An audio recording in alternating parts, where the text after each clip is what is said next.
জুবিনদাৰ সৃষ্টিবিলাক যে মানে ইয়াৰ পৰা যে বহুত গান হৈছে আমি সকলোৱে জানো তথাপি মানে আজি আহি অনুভৱ হৈছে যে সঁচাকৈ এজন মহান ব্যক্তি আছিল যিজনে মানে এটা ইমান ধুনীয়া এটা পৰিৱেশত গছ গছনি এটা প্ৰকৃতিৰ পৰিৱেশত তেওঁ ইমান সুন্দৰ গান আমাৰ মানুহক দি থৈ গ'ল তেওঁ এজন সংগীত শিল্পীৰ বাহিৰে তেওঁ যে মানুহখিনিক যে এই ওচৰ চুবুৰীয়াৰ পৰা আদি কৰি সকলো যে মানুহখিনি এই খাৰঘলীয়া অঞ্চলত আহি পেলাই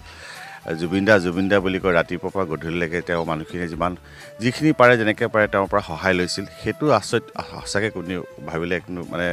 খুবেই এটা মানে গান ৰুম হিয়ৰি উঠা কথা একচুৱেলি চাবলৈ গ'লে মানে কি হয় পইচা পাতি সকলো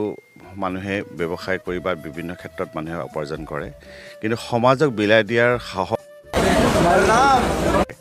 কিছুমানে পাৰিলেও নিদিয়ে কিছুমানে নোৱাৰিলেও মানে চেষ্টা কৰে আৰু জুবিনদা এইটো ক্ষেত্ৰত সম্পূৰ্ণ বেলেগ আছিলে আৰু তেওঁৰ যিখিনি মানে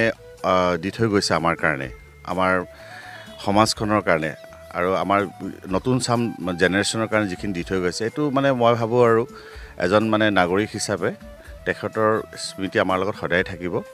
আৰু তেওঁক আমি জীয়াই ৰাখিব লাগিব এতিয়া যিখিনি ঘটনা হৈছে সেইটো বাৰু এটা বেলেগ পৰ্যায়ৰ কিন্তু